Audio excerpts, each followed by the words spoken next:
Ready to move in premium triplex villas at Bachapalli APR projects.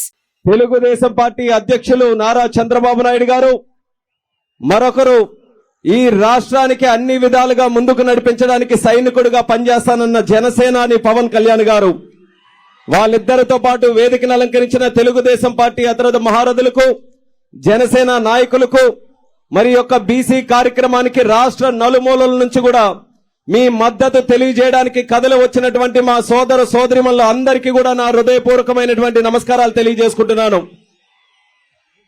బీసీల తాలూకా గొప్పతనం ఎంత చెప్పినా కూడా తరగనటువంటిది.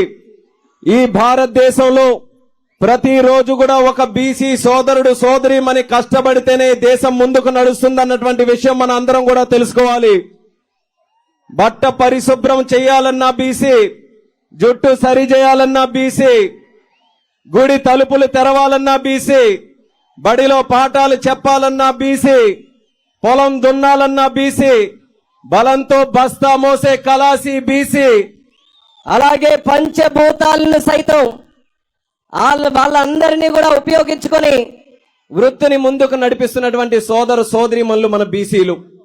ఒక సముద్రం మీద ఆధారపడే మత్స్యకారులు కావచ్చు, అగ్గితో చెలగాటమాడే స్వర్ణకారులు కావచ్చు, ఇలా పంచభూతాలను సైతం శక్తిని అన్నింటినీ కూడా ఇనుమజింపేటటువంటి శక్తి కేవలం బీసీలకే ఉందనేది మనం తెలుసుకోవాలి.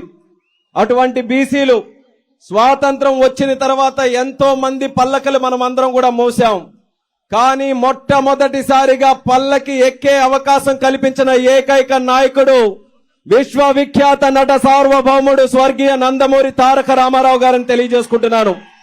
1982లో ఆంధ్రప్రదేశ్ రాష్ట్రంలో బీసీల తాలూకా పరిస్థితులు చూసుకొని ఎక్కడ ఏ కులం ఉందో తెలియదు, ఎక్కడ బీసీలు ఉంటున్నారో తెలియదు. అటువంటి వాళ్ళని వెతికి ఇటు అసెంబ్లీకి పార్లమెంట్ కి పంపించినటువంటి ఘనత మన తెలుగుదేశం పార్టీది అనేది గుర్తు చేస్తున్నాను. ఈ రోజు రామ్మోహన్ నాయుడు ఒక బీసీగా 2 పర్యాయాలు పార్లమెంట్ సభ్యుడిగా వెళ్ళాడనంటే దానికి మొట్టమొదట పునాది స్వర్గీయ కింజరాపు ఎర్రన్నాయుడు గారి దగ్గర పడింది. ఆ పునాదులు వేసినటువంటి మహానుభావుడు స్వర్గీయ నందమూరి తారక రామారావు గారు. ఇలా ఉమ్మడి ఆంధ్రప్రదేశ్ లో ప్రతి జిల్లాలో కూడా వెనుకబడినటువంటి తరగతుల్ని, మైనారిటీ సోదరుల్ని వాళ్ళందరికీ కూడా ముందుకు నడిపించే అవకాశం తెలుగుదేశం పార్టీ కల్పించింది. అటువంటి ఆ యొక్క సిద్ధాంతాలను ముందుకు నడిపిస్తూ చంద్రబాబు నాయుడు గారు కూడా ఎన్నో కార్యక్రమాలు మన అందరి కోసం చేశాడు. 2014 నుంచి 19 వరకు మనకి విద్య పరంగా, ఉపాధి పరంగా ఎన్నో కార్యక్రమాలకి ఆయన శ్రీకారం చుట్టి కోట్ల రూపాయలు ఖర్చు పెట్టడం జరిగింది. ఒక విదేశీ విద్యా పథకం ద్వారా మనలాంటి పేద బీసీ కుటుంబాలు కూడా విదేశాల్లో వెళ్లి చదువుకోవాలనంటే ఆ అవకాశం చంద్రబాబు నాయుడు గారు కల్పించారు. సుమారు 3700 కోట్ల రూపాయలు బీసీ కార్పొరేషన్ల ద్వారా లోన్లు అందించి మనం ఎవరమైనా సరే ఆర్థికంగా బలపడాలనంటే ఆ సౌకర్యం చంద్రబాబు నాయుడు గారు ఆ రోజు కల్పించారు. అలాగే ఎన్నో కార్యక్రమాలు ఆదరణని కొని ఎన్నో అలాంటి కార్యక్రమాలు, పథకాలు మన బీసీల కోసం చంద్రబాబు నాయుడు గారు ఆ రోజు అన్ని రకాలుగా కూడా తోడ్పాటును అందిస్తూ ముందుకు నడిపించడం జరిగింది. అయినా సరే ఒక్క అవకాశం చెప్పినటువంటి దుర్మార్గుడు జగన్మోహన్ రెడ్డి 2019లో వచ్చిన తర్వాత అత్యధికంగా నష్టపోయినటువంటి వర్గం ఈ రాష్ట్రంలో ఎవరైనా ఉన్నారనంటే అది మన బీసీలమే అనేది మనం అందరం కూడా గుర్తుపెట్టుకోవాల్సినటువంటి అవసరం ఉంది. ఈ రోజు బీసీలకి ఏ విషయంలోనైనా న్యాయం జరుగుతుందా అనేది మనం అందరం కూడా ప్రశ్నించుకోవాలి. ఆ రోజు జరిగినటువంటి కార్యక్రమాలు ఏ ఒక్కటి కూడా ఈ రోజు కొనసాగకుండా సుమారు 74,000 కోట్ల రూపాయలు బీసీ సప్లాన్ నిధులుంటే దారి మళ్లించినటువంటి దుర్మార్గుడు ఈ జగన్మోహన్ రెడ్డి అనేది సభ ద్వారా తెలియజేస్తున్నాను.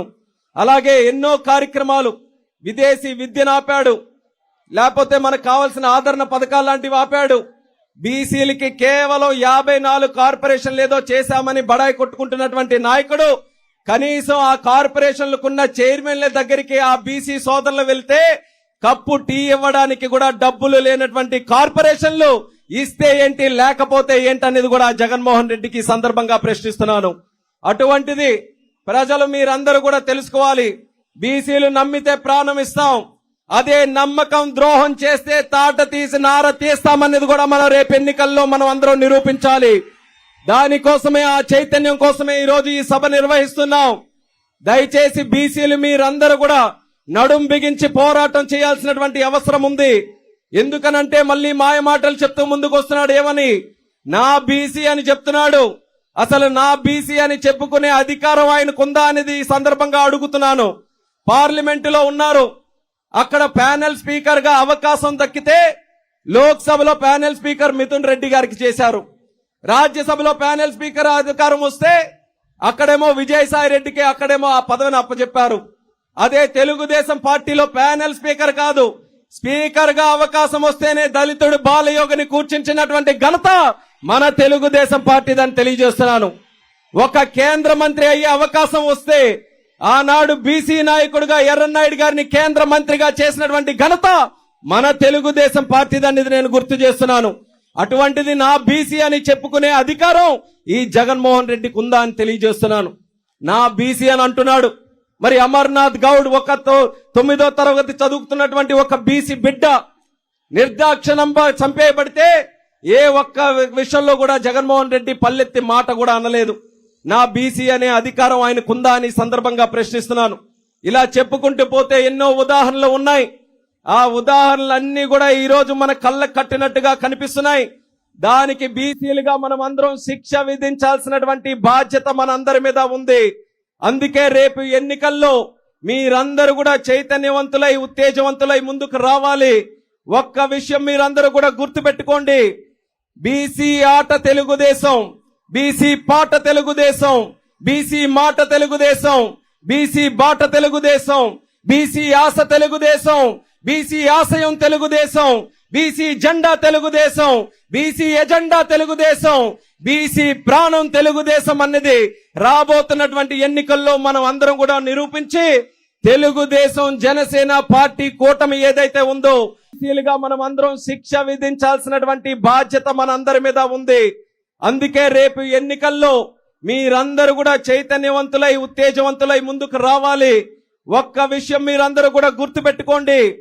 బీసీ ఆట తెలుగుదేశం, బీసీ పాట తెలుగుదేశం, బీసీ మాట తెలుగుదేశం, బీసీ బాట తెలుగుదేశం, బీసీ ఆశ తెలుగుదేశం, బీసీ ఆశయం తెలుగుదేశం, బీసీ జెండా Telugu Desam, BC agenda Telugu Desam, BC ప్రాణం తెలుగుదేశం అన్నది రాబోతున్నటువంటి ఎన్నికల్లో మనం అందరం కూడా నిరూపించి తెలుగుదేశం జనసేన పార్టీ కూటమి ఏదైతే ఉందో అఖండమైనటువంటి మెజారిటీతో వచ్చే ఎన్నికల్లో గెలిపించమని మళ్ళీ ఈ సందర్భంగా మీ అందరికీ కూడా తెలియజేసుకుంటూ రాష్ట్ర నలుమూలల నుంచి విచ్చేసినటువంటి వారందరికీ కూడా మరొక్కసారి పాదాభివందనాలు తెలియజేసుకుంటూ సెలవు తీసుకుంటున్నాను. జై తెలుగు.